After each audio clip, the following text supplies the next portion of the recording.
18.2%, 부산에 거주하는 65세 이상 고령 인구 비율입니다. 노인층 20%의 초고령 사회 진입을 코앞에 두고 이전 시대와는 달리 스스로 부양하는 어르신들도 늘고 있는데요.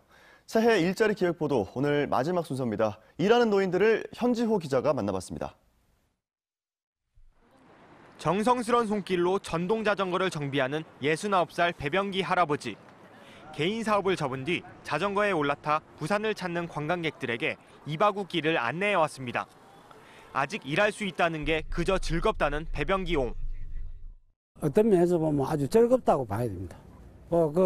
전국에 있는 손님들이 다 타서 대화를 하고.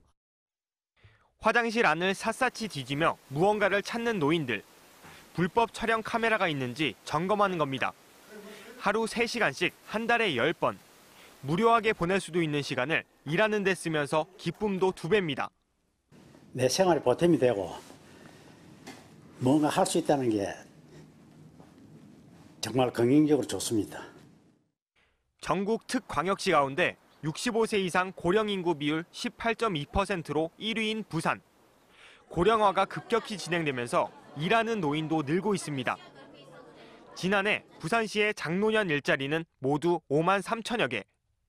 지난 2017년 3만 2천 개 수준에서 2년 만에 2만 개 가까이 많아진 겁니다. 올해 목표치도 5만 8천여 개로 노인 일자리 규모는 점점 더 커질 전망입니다. 예산을 비교해보면 전년도에는 1263억에서 올해는 1728억으로 한 36% 예산이 더 증가되었습니다. 스쿨존 교통안전지도부터 노년 바리스타, 도서관 사서까지 일하는 분야와 종류도 각양각색. 노년층의 풍부한 경험과 지식이 곳곳에서 활용되면서 시니어 활동이 노인 복지에 도움이 된다는 긍정적 평가를 받습니다. 하지만 어르신 일자리가 시간제 단순 노동과 저임금에 집중된 현실적 한계는 풀어야 할 과제입니다. 노인 일자리가 크게 늘고 있는 가운데 단순히 많은 일자리뿐 아니라 질 좋은 일자리에 대한 고민도 필요해 보입니다. MBC 뉴스 현주호입니다. 부산교통공사가 오늘 역대 최대 규모인 670명의 신입사원 채용 공고를 발표합니다. 원서 접수는 오는 30일부터 다음 달 6일까지며 필기시험과 인성검사, 면접 전형 등을 거쳐 4월에 최종 합격자가 발표됩니다. 이번 신규 채용을 앞두고 역대 최대 규모라는 내용이 알려지면서 취업 준비생들의 관심이 뜨거웠고 부산교통공사가 지난해 취업 콘서트를 개최하기도 했습니다. 흔히 보따리 장사라는 별칭이 따라붙는 대학 시간 강사들을 교원으로 인정하는 내용을 담은 강사법이 지난해 8월 시행됐습니다. 그렇다면 실제 대학 현장에서 이들은 합당한 대우를 받고 있을까요? 이재경 기자가 취재했습니다. 이르면 다음 달 경상대학교 11대 총장 선거가 직선제로 치러집니다. 하지만 시간 강사 등 비정규직 교수들은 선거에 참여할 수 없습니다. 시간 강사를 제외한 전임 교수만 투표에 참여할 수 있도록 내부 규정안을 정했기 때문입니다. 지난해 8월 시간 강사들의 교원 지위 인정과 처우 개선 내용을 담은 이른바 강사법이 시행됐습니다. 10년 전 처지를 비관한 한 대학 시간 강사가 스스로 목숨을 끊으면서 본격화된 사회적 논의의 결과물입니다. 하지만 여전히 시간 강사들은 교원으로 인정받지 못하고 있는 실정입니다. 이들은 교직원과 학생에게도 주어지는 투표권을 박탈하는 것은 기본권 침해라며 반발했습니다. 현재 강사에게 투표권이 주어진 대학은 단 한 곳도 없습니다. 교원 신분의 강사들의 권익에 커다란 침해가 있을 수가 있다. 이게 교원인지 아니면은 이전에 시간 강사인지 모르겠다라는 불만의 목소리가 나오고 있습니다. 전임 교수들로만 이뤄진 교수회에서는 선거가 임박해 규정 개정을 논의할 시간이 부족하다며 외면하고 있습니다. 강사분들이 투표에 참여하는 부분에 대해서 이게 시기가 너무 급박해 있고 투표권자의 수를 확대하는 부분에 대해서 대한 여러 가지 우려나 이런 부분도 일단 제기가 되었고요. 한편 경상대는 구성원들의 투표 반영 비율을 놓고도 내부 갈등이 이어지고 있어 예정대로 다음 달 총장 선거를 치를 수 있을지 미지수입니다. MBC 뉴스 이재경입니다. 다음은 오늘 아침 신문 살펴보겠습니다. 먼저 국제신문부터 만나보시죠. 선거권 연령이 만 18세로 낮춰지면서 일부 고교생이 올해 총선 참정권을 갖지만 학 측이 여전히 학생 정치 활동을 금지해 엇박자를 내고 있다는 내용 머릿기사로 올라와 있습니다. 신문이 부산 지역 고교 학내 규정을 조사한 결과 상당수 학교가 학생의 정당 가입과 정치 활동을 금지하고 있는데요. 시교육청은 학칙 개정 필요성에 공감하면서도 이를 어떻게 개정할지 구체적인 지침을 내놓는 데 애를 먹고 있다며 교육부 방침이 나와야 학칙 개정 논의가 가능하다는 입장입니다. 다음 기사입니다. 한기총 대표 회장인 전광훈 목사가 부산을 찾아 문재인 대통령을 원색 비난하는 막말을 일삼았다는 내용인데요. 전 목사는 어제 백스코에서 열린 신년 기도회에서 욕설을 섞어 문 대통령을 끌어내겠다는 발언을 이어갔는데 이 자리엔 한국당 소속 일부 국회의원 예비후보도 참석했다고 합니다. 이에 대해 부산교회개혁실천연대는 선량한 교인을 동원하는 정치 집회를 당장 멈추라는 성명을 발표했습니다. 다음은 부산일보입니다. 5,300여 세대 재개발 사업이 사업구역 한가운데 있는 초등학교로 인해서 발목이 잡혔다는 내용 톱기사로 전하고 있습니다. 동래구 복산 1구역 주택재개발 정비사업조합은 재개발 구역 내에 있는 내성초등학교를 원래 자리에서 150m 떨어진 곳으로 이전 신축해 교육청에 기부 체납할 계획이었는데요. 이런 내용을 심의한 교육환경보호위원회가 통학 안전 등을 이유로 안건을 부결하면서 사업에 제동이 걸렸다고 전했습니다. 네, 오늘 마지막 기사입니다. 정부의 12.16 부동산 대책 발표 한 달을 맞으면서 부산 지역 아파트 거래도 급격히 위축됐다는 소식인데요. 12.16 조치 이전 한 달간 6,400여 건의 부산의 아파트 매매가 이후 1,800여 건으로 71.9% 감소했다고 합니다.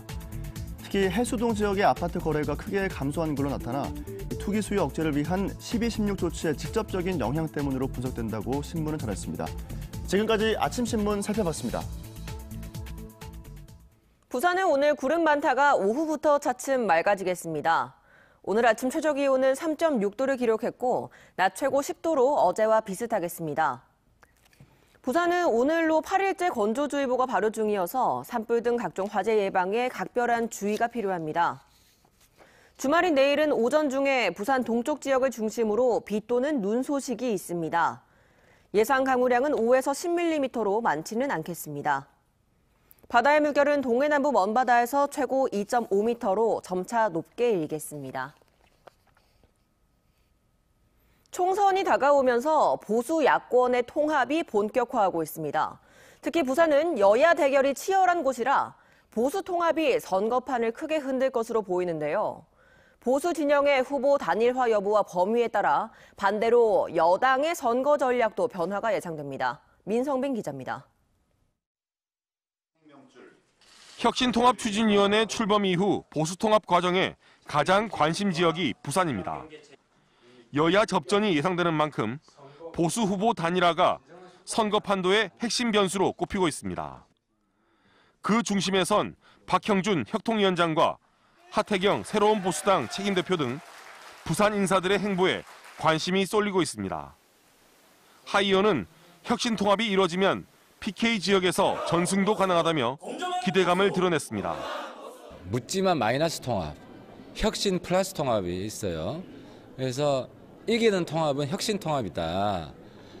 그래서 혁신 통합을 반드시 성사시켜서 전국적으로 혁신 통합 야당이 일당이 되도록. 하지만 통합의 범위와 형태를 두고 내부 갈등이 이어지고 있어 난항입니다. 반면 부산 민주당은 정책 선거에 집중하고 있습니다. 맞춤형 공약을 개발할 부산 총선 기획단을 구성했고 취약지나 요충지엔 전략공천을 한다는 방침입니다. 실제로 민주당 전략공천관리위원회는 한국당 김정은 의원이 불출마를 선언한 남구갑과 민주당 서영수 의원이 불출마하기로 한 양산을을 전략공천 대상지로 선정했습니다. 여야의 접전이 예상되는 지역입니다. 저희들은 상대가 어떤 체제가 되든 모든 경우에 다 대비해서 선거 전략을 준비해서 가장 나쁜 상황이라도 이길 수 있는 그런 선거 전략을 준비하겠습니다. 특히 부산에서는 보수통합 여부와 그 결과가 여권의 선거 전략에도 상당한 영향을 끼칠 것으로 전망됩니다. MBC 뉴스 민성빈입니다. 강서구 에코델타시티 사업지구가 환경영향평가와 달리 기름과 중금속에 오염됐다는 보도 지난주 전해드렸습니다. 사업자인 한국수자원공사가 오염 지역 전수조사를 하겠다고 밝혔는데 환경단체의 생각은 다릅니다. 사업자 주도의 조사는 객관성이 없다며 반발하고 있습니다. 송광모 기자가 취재했습니다. 대규모 주거단지와 첨단시설이 들어설 친환경 수변도시 에코 델타시티 공사장입니다. 지난해 말 사업자인 한국수자원공사가 환경부 협의에 따라 토양오염 가능성이 있는 지역 25곳을 조사해 4곳이 오염됐다는 결과를 내놨습니다. 그러나 오염되지 않았다는 장소도 실상은 토양과 하천까지 기름 범벅이 된 상황. 유리통 중부 주변에 하라고 그랬는데 유리통 바로 밑에 이렇게 한 게 아니라니까요. 보도 이후 수자원공사는 해당 지역 전수조사를 진행하고 필요하면 정밀조사까지 하겠다는 대안을 내놨습니다. 그러나 환경단체는 이런 방식으로는 객관성을 확보할 수 없다고 주장합니다. 조사 과정이 길게는 수개월이 걸릴 수 있는 만큼 곧 착공을 앞둔 사업자가 스스로 제대로 된 조사를 할 수 있느냐는 겁니다. 자기들 자체 조사로 끝나겠다 하는 거는 결론이 객관성이 떨어지기 때문에 시민단체 그리고 환경 전문가들 부산시와 강서구청 그리고 수자원공사가 공동으로 참여해가지고 관할 강서구청은 환경단체가 주장한 가칭 협의체 구성에 일부 동의하면서도 책임에서는 한 발 물러섰습니다. 비가 오면 오염물질이 사업장 밖까지 흘러내려가는데도 원칙적으로 조사와 정화 모두 사업자 몫이라는 겁니다. 수입자 부담 없이 택지개발 수입자인 한국수자원공사에서 주관해서 하되 강서구라든지 관련된 협의기관 이런 데서 의견을 제시를 해가지고 수자원공사는 조사는 적법한 외부 업체를 선정해 맡기는 것이니만큼 공정성에 문제가 없다는 입장으로 외부 의견을 수용할지 여부는 검토 중이라고 밝혔습니다. MBC 뉴스 송광모입니다. 부산 경제를 이끌어 나가는 한 축, 바로 부산항입니다. 이 부산항을 운영하는 부산항만공사가 올해 창립 16주년을 맞았는데요. 부산항 성장을 위한 항만공사의 역할, 앞으로가 더 중요하다는 지적입니다. 임선은 기자입니다. 컨테이너 물동량 기준 약 1000만 TEU로 부산항이 세계 5위의 항만이던 지난 2004년 해양수산부 산하 국가공기업인 부산항만공사가 출범했습니다. 창립 16주년을 맞은 지금 부산항은 세계 6위로 순위가 한 단계 내려가긴 했지만 2017년 2000만 TEU 시대를 열며 물동량이 2배 가까이 성장했고 지난해엔 2195만 TEU를 처리하는 등 해마다 최고 기록을 써나가고 있습니다. 하지만 세계적인 경기 침체와 해운 시장의 불황 등 녹록지 않은 대내외 여건 속에 부산항의 지속적인 성장을 이끌어야 할 부산항만공사의 역할은 앞으로가 더 중요합니다. 부산항 물동량은 중심이 북항에서 신항으로 이동하고 있는 가운데 신항에선 핵심 부두인 서컨테이너 부두의 운영사 선정이 잡음 없이 마무리돼야 하고 세계 최고 수준의 인프라 구축을 통해 항만의 선진 모델을 마련하는 등 물동량 유치를 위한 경쟁력을 더욱 끌어올려야 하는 게 과제입니다. 부산항의 물동량은 항만뿐만이 아니라 모든 항만 연관 산업의 성장을 이끌어가는 주요 요소이기 때문에 우리 공사에서는 최선을 다해서 목표치를 달성할 수 있도록 노력하겠습니다. 또 우리나라 신해양 경제의 중심지를 목표로 재개발 중인 북항과 관련해 2022년까지 차질 없이 기반 시설 조성을 마무리하는 등 부산항을 부산의 새로운 성장 동력으로 자리매김시켜야 하는 것도 부산항만공사의 몫입니다. MBC 뉴스 임선응입니다.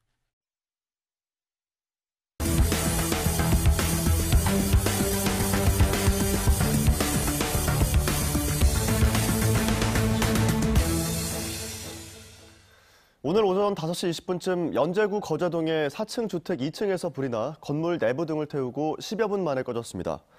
이 불로 집안에 있던 68살 A씨가 거동이 불편해 미처 대피하지 못하고 연기를 들이마셔 끝내 숨졌습니다. 경찰은 침대 주변에서 불이 시작된 걸로 보고 정밀 감식을 통해 정확한 화재 원인을 조사하고 있습니다. 부산지법 형사 5단독은 입영을 거부한 혐의로 기소된 여호와의 증인 신도 24살 A씨에 대해 무죄를 선고했습니다. 현역병 입영 대상자인 A씨는 지난 2016년 9월부터 석 달 동안 수차례에 걸쳐 병무청으로부터 입영 통지서를 받고도 입소하지 않은 혐의로 재판을 받아왔습니다.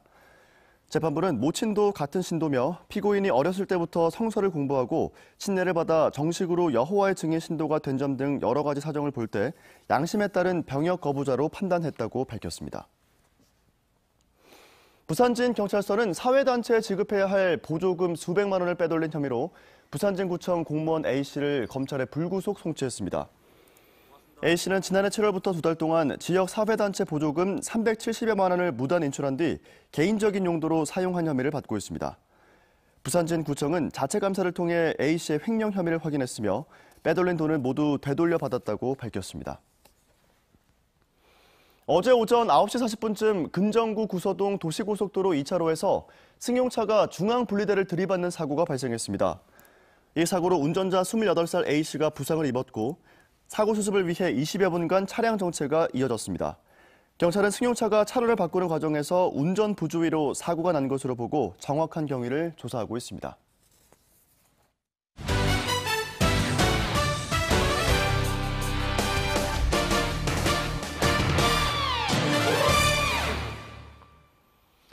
부산 세계탁구선수권 대회를 앞두고 이벤트 경기인 길거리 탁구 대회가 이번 일요일 부산역 2층 대합실에서 열립니다. 부산 시민이라면 누구나 별도의 신청 없이 참가 가능하며 국가대표 출신 오상훈 코치와 김경화 코치가 참가해 친선 경기도 펼칠 예정입니다. 한편 부산 세계선수권 대회는 3월 22일부터 8일 동안 부산 백스코에서 개최되며 티켓 판매는 조직위 홈페이지를 통해 진행되고 있습니다.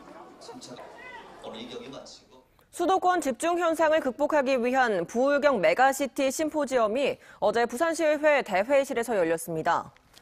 더불어민주당이 주최하는 이번 심포지엄에서는 부울경 지역의 광역교통체계와 동남권 관문공항 건설, 광역생활권 구축 등을 통한 공동발전 전략에 대한 논의가 진행됐습니다. 더불어민주당은 동남권 경제 부활을 위한 광역권 발전 전략을 마련해 오는 4.15 총선의 부울경 공통공약으로 채택했습니다.